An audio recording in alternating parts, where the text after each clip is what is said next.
Desde tempos imemoriais, a humanidade busca o som primordial, a palavra silenciosa que dá forma ao invisível e ordena o caos. Esta voz não ecoa nas planícies do mundo, nem se faz ouvir pelos ouvidos carnais.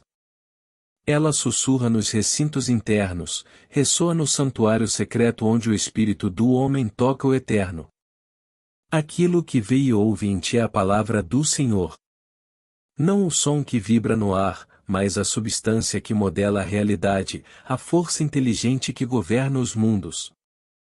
Os antigos mestres do mistério, nas câmaras ocultas do Egito, nas escolas silenciosas da Grécia e nos átrios sagrados de Israel, sabiam que toda manifestação exterior é projeção de uma voz interna. O verbo não é apenas discurso, mas potência criadora, o fio que tece o destino, a vibração primeira que inaugura a existência. No princípio, diz o Gênesis, criou Deus os céus e a terra era sem forma e vazia. E Deus disse, haja luz. E houve luz. Eis o mistério revelado. A criação se inicia no verbo proferido pelo Nous, a inteligência divina que emana o Logos, a palavra ordenadora. Esta palavra, contudo, não se limita a palavras ditas. Ela é visão e audição superiores. Ver não com os olhos de carne, mas com a visão interior que discerne a substância do ser. Ouvir não com os ouvidos do corpo, mas com a audição do coração, que capta a vibração sagrada no silêncio. Aquilo que vê e ouve em ti não é a mente discursiva, mas o espírito desperto que contempla a essência. É a própria palavra do Senhor falando através da criatura, pois ele habita no interior de todas as coisas, como fogo oculto na madeira seca, esperando ser aceso. Ao compreender isso, o homem deixa de buscar fora e volta-se para dentro. Ele percebe que o templo verdadeiro não é feito por mãos humanas, mas edificado no secreto da consciência. Ali, no mais profundo, habita a palavra, o Logos vivo, que tudo vê e tudo ouve, e que, quando invocado, revela ao homem o seu verdadeiro nome e o nome de seu Pai. A iniciação não é outra coisa senão o despertar dessa escuta. Pois quem ouve a palavra do Senhor em si mesmo, torna-se verbo criador. E quem vê com os olhos do Espírito, torna-se luz que ilumina os que estão nas trevas da ignorância. É por isso que, em todas as tradições místicas, o início do caminho é o silenciar do mundo e o aguçar da visão interna. Porque somente quando cessam os ruídos da terra, ouve-se a palavra do céu. E somente quando os olhos se fecham para as formas perecíveis, enxergam-se as formas eternas. Aquilo que vê e ouve em ti é a palavra do Senhor. E toda a criação depende dessa palavra pronunciada no silêncio do Nous. Desde os primeiros séculos, os iniciados que se debruçaram sobre os evangelhos discerniram em Cristo não apenas um mestre moral ou um taumaturgo, mas a encarnação do Verbo eterno. O Logos, palavra grega que designa tanto a razão cósmica quanto a expressão verbal, é o princípio ativo de Deus no mundo. João, o discípulo amado, inicia seu evangelho com palavras que ressoam como um eco do Fiat Lux primordial. No princípio era o Verbo, e o Verbo estava com Deus, e o Verbo era Deus. Ele estava no princípio com Deus. Todas as coisas foram feitas por meio dele, e sem ele nada do que foi feito se fez. Nele estava a vida, e a vida era a luz dos homens. E a luz resplandece nas trevas, e as trevas não a compreenderam. Estas palavras são a pedra angular da teologia mística e da metafísica cristã primitiva. O Verbo é aquele que, estando com Deus, é Deus, e se manifesta como vida e luz no seio da criação. Cristo, ao se apresentar como o Filho, afirma a si mesmo enquanto esta palavra encarnada: Eu sou o caminho, a verdade e a vida. Ninguém vem ao Pai senão por mim. Neste dizer não se encontra a exclusividade institucional, mas a revelação do princípio oculto é pela palavra viva, pelo Verbo manifestado no interior do homem, que se chega ao conhecimento do nous, a mente divina. Quando diz eu sou a luz do mundo, quem me segue não andará nas trevas, mas terá a luz da vida, o Cristo não se refere a um indivíduo externo, mas à centelha divina que habita em cada alma, à inteligência espiritual que dissipa a ignorância e conduz ao reconhecimento da unidade. Assim também quando afirma as palavras que eu vos digo, não as digo de mim mesmo, mas o Pai, que permanece em mim, é quem faz as suas obras. É a declaração explícita de que sua fala não vem da mente humana, mas do Verbo eterno que nele habita e se manifesta através de sua consciência desperta. A frase aquilo que veio ouvinte é a palavra do Senhor encontra eco quando Jesus declara a quem tem ouvidos para ouvir, ouça. Não se trata de ouvir sons, mas de captar a vibração espiritual, a palavra não proferida que ecoa no silêncio. E quando afirma as palavras que eu vos disse são espírito e vida, deixa claro que o Logos não é mero discurso, mas substância criadora, essência vivificante. Esta palavra, alojada no íntimo, é o instrumento pelo qual o homem opera sua própria transfiguração. Em outra passagem, Cristo diz eu sou a videira, vós as varas. Quem permanece em mim, e eu nele, esse dá muito fruto, porque sem mim nada podeis fazer. Esta é a relação do Verbo com a criatura. Assim como a vara nada é sem a seiva da videira, assim o homem, privado da palavra viva, permanece estéril e sem forma. Mas ao ouvir e ver interiormente, torna-se ramo fecundo, participante da vida divina. A totalidade dessas passagens confirma a tradição hermética de que o mundo é mantido pela palavra pronunciada no seio do nous, e que esta palavra, encarnada no Cristo, é também acessível a todo homem que a reconheça em si. Pois o Logos não habita exclusivamente numa figura histórica, mas circula no éter, ressoa no silêncio, e se manifesta no coração desperto. A iniciação crística, portanto, é o reconhecimento desse verbo interior, e sua pronunciação consciente na obra da existência. Para compreender a profundidade dos mistérios cristãos e herméticos, é indispensável deter-se sobre a natureza do nous e do Logos, dois princípios que sustentam toda a arquitetura metafísica do cosmos e do homem. Na tradição filosófica grega, o nous é a inteligência pura, a mente suprema, origem de toda ordem e fonte de todo sentido.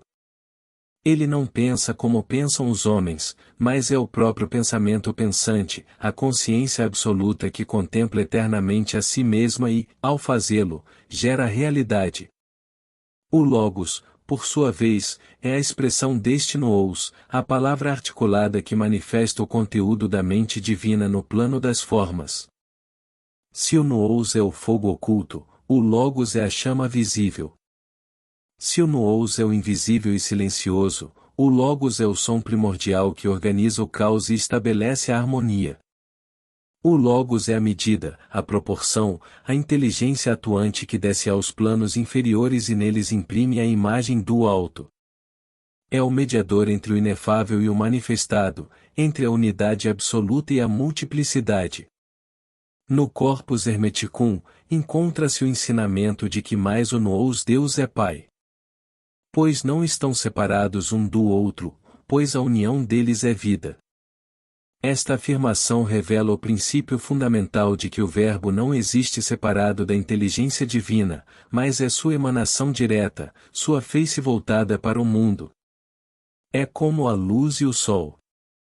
Não há luz separada do sol, nem sol sem luz.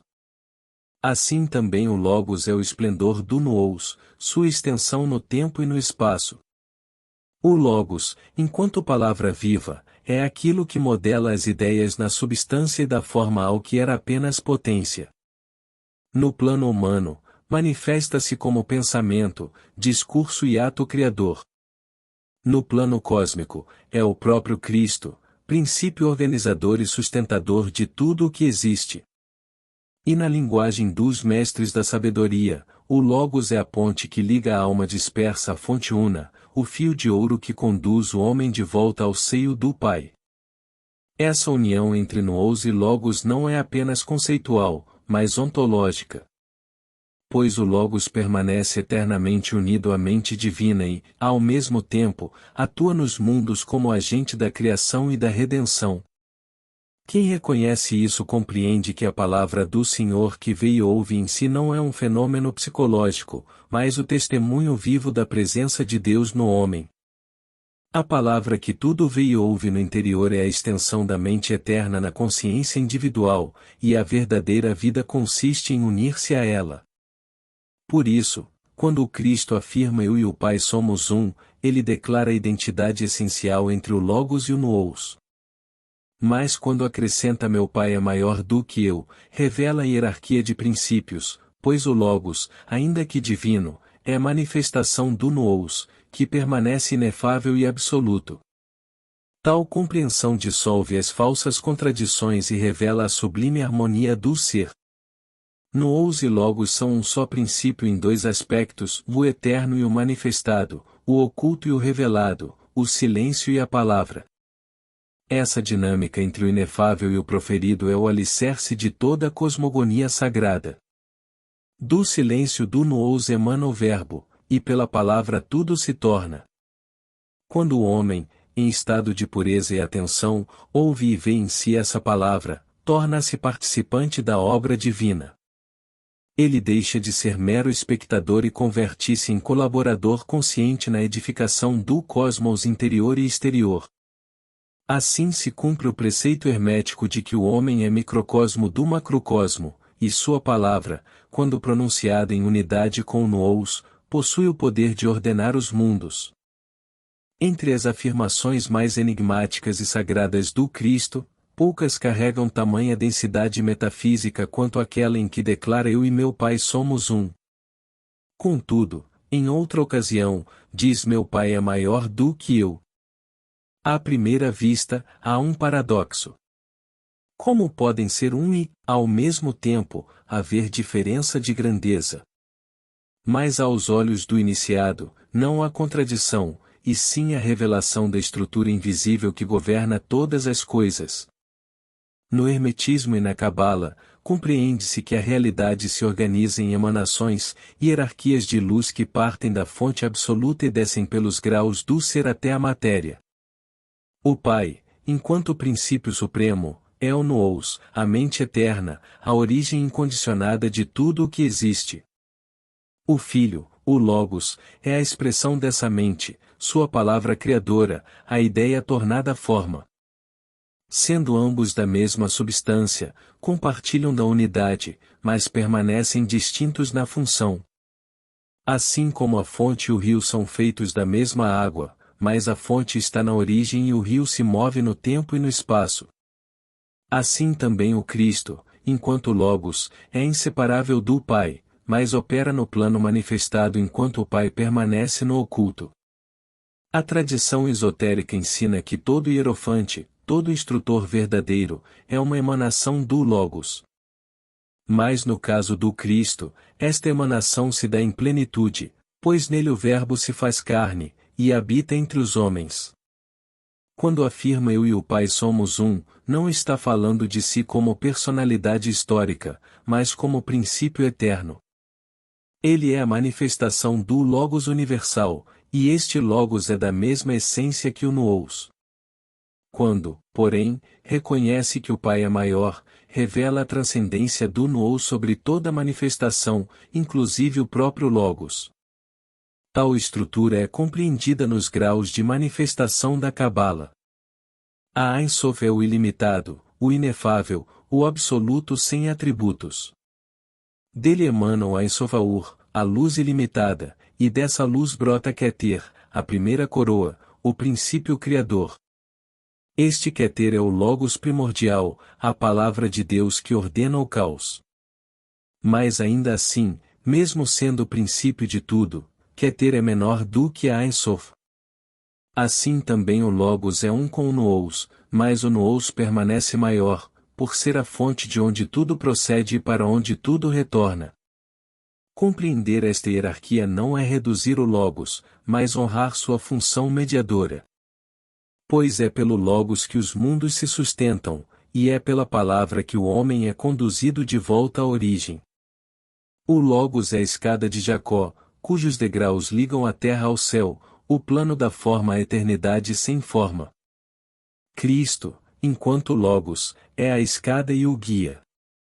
O Pai é a origem, o termo final, o abismo de luz para o qual todas as consciências despertas retornam. A união entre Cristo e o Pai, então, não é apenas uma doutrina, mas uma experiência mística. Quando o homem cala os ruídos do mundo e penetra em seu interior, reconhece em si o Verbo vivo, a palavra silenciosa que tudo governa. E ao unir-se a esta palavra, torna-se um com o Logos, e, por meio dele, retorna ao Nous. A jornada espiritual é, portanto, um movimento de reconhecimento e retorno, um ascender pelos graus de consciência até a reintegração com a fonte. Por isso, o Cristo diz: quem me vê, vê o Pai. Porque aquele que contempla o Verbo no interior de si mesmo percebe a face do Nous refletida na palavra viva. E quem ouve a palavra em si, ouve a voz do Eterno.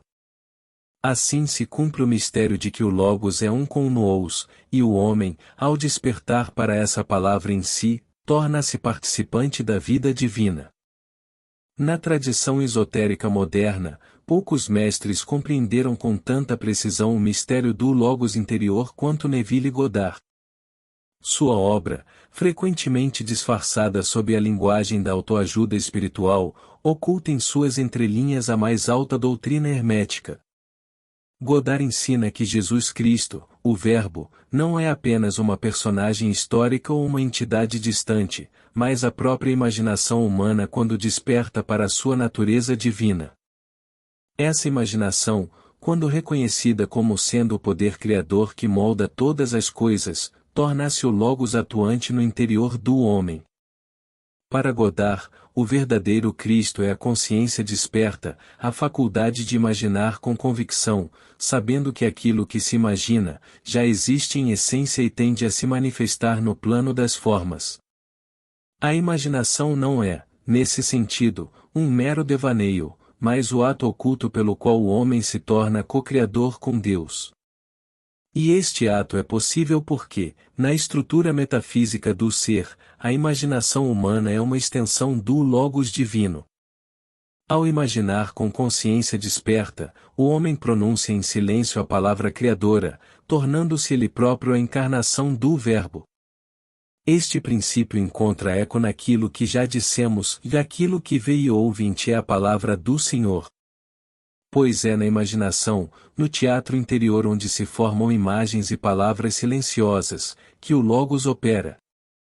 Cada cena mental, cada palavra concebida em fé, é um fragmento do Verbo em ação.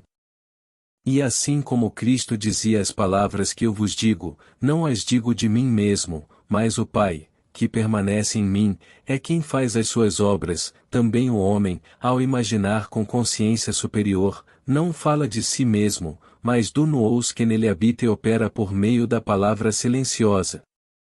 Goddard também enfatiza que somos um com Deus, não próximos. Pois proximidade implica separação, e a separação é a raiz de toda ignorância espiritual. No hermetismo, a ignorância não é ausência de conhecimento intelectual, mas esquecimento da unidade. A palavra caída no tempo faz o homem crer-se separado da fonte. Mas ao despertar para o Logos em si, o homem percebe que nunca houve distância entre ele e o Nous. Somos a própria emanação desta mente eterna, e a imaginação é um instrumento pelo qual esta emanação se expressa. Quando Goddard afirma que o homem é aquilo que imagina ser, ecoa o princípio hermético de que tudo o que é manifestado resulta de um ato imaginativo no seio da mente divina. Assim como Nous concebeu o cosmos por meio do Logos, o homem, microcosmo deste macrocosmo, modela seu mundo interior e exterior pela palavra silenciosa de sua imaginação. E como Cristo disse: eu sou a videira, vós as varas, Godard ensina que o homem só frutifica quando permanece unido à imaginação desperta, ao verbo interior, pois sem isso nada pode. Essa doutrina conduz o discípulo à conclusão inevitável de que o mundo visível não é senão a imagem refletida da imaginação coletiva e individual. E que transformar o mundo é antes de tudo transformar o conteúdo imaginativo que o precede. Por isso, o ato mais sagrado e oculto é imaginar conscientemente. Cada imagem concebida no silêncio do coração, quando carregada de fé e convicção, atua como o Logos criando novas formas. Assim, o homem desperto torna-se não apenas filho de Deus, mas Deus em manifestação, pois realiza em si a unidade com o Nous e pronuncia a palavra que faz e desfaz mundos. Ao percorrermos estes mistérios, torna-se evidente que aquilo que vê e ouve em ti é a palavra do Senhor. Pois não há palavra dita ou visão contemplada no santuário interior que não tenha sua origem no Verbo eterno, que é o reflexo imediato do Nous na consciência humana. A tradição dos mestres ensina que o homem é uma imagem viva do cosmos, um microcosmo no qual se espelham todas as realidades do alto e do baixo. E nesse microcosmo, o Logos opera como a voz secreta que governa os pensamentos, as palavras e as obras. O homem, porém, enquanto ignorante de sua verdadeira natureza, cresce apartado de Deus, reduzido a uma criatura confinada ao espaço e ao tempo. Mas quando desperta, compreende que é o mesmo Logos que move os céus e ordena os mundos, que fala no íntimo de seu ser. Cada palavra pronunciada em consciência desperta é uma extensão do verbo original. Cada pensamento impregnado de fé é uma centelha do fogo primordial. Assim, dizer que eu e o Pai somos um é afirmar a verdade eterna de que a essência do homem não é outra senão a mente divina em manifestação. E quando Cristo declara meu Pai é maior do que eu, recorda-nos da hierarquia sagrada dos princípios. Pois se o Logos é o mediador e a palavra articulada, o Nous permanece o mistério insondável, o silêncio eterno de onde tudo procede. O homem, ao unir-se ao Logos em si, eleva-se até a porta do Nous. E nessa união, cessa o conflito, dissolve-se a dualidade e a vida eterna se revela não como uma promessa futura, mas como uma presença real e atual no íntimo do ser. Neville Goddard nos recorda que esta união não se realiza por proximidade, pois onde há proximidade, há separação. Realiza-se por identidade. Somos não próximos, mas um com Deus. Somos a mesma substância, a mesma mente, o mesmo verbo. E a imaginação, quando desperta, é a prova viva dessa unidade. Pois imaginar com fé e convicção é criar como Deus cria, é pronunciar silenciosamente a palavra que faz mover mundos. Assim, a senda do discípulo consiste em silenciar o ruído da mente profana, ouvir a palavra viva no templo do coração e imaginar o bem, a beleza e a verdade como já realizados. Pois todo imaginado com fé é já uma realidade no seio do Nous, e cedo ou tarde se fará carne. Esta é a lei do Logos, a dinâmica oculta do Verbo. Como nos antigos mistérios, o homem deve tornar-se sacerdote de sua própria imaginação, vigiar seus pensamentos como se fossem hinos sagrados e ordenar suas imagens mentais como um templo de formas puras. Quem assim procede, reintegra-se à corrente divina. Torna-se um com o Verbo e, por meio dele, retorna ao Nous. Sua vida deixa de ser conduzida por forças cegas e passa a mover-se pela palavra consciente. E assim cumpre-se o que disseram os antigos: aquele que reconhece o Logos em si, verá o Pai, e quem vê o Pai, conhece a vida eterna. Pois tudo o que é, foi e será, permanece unido na mente divina, e o homem, ao despertar para essa verdade, dissolve a ilusão da separação e volta a ser, como no princípio, imagem e semelhança do Eterno. Neste ponto, o discípulo compreende que ouvir e ver no interior não é ilusão, mas a própria voz de Deus em sua palavra eterna. A vida, então, converte-se em liturgia, e cada pensamento, palavra e ato tornam-se rituais sagrados. Assim, não há mais banalidade, não há mais acaso. Tudo é expressão do Verbo. E cada homem, ao tornar-se consciente disso, participa da obra oculta de sustentar os mundos e perpetuar a harmonia invisível que governa o universo.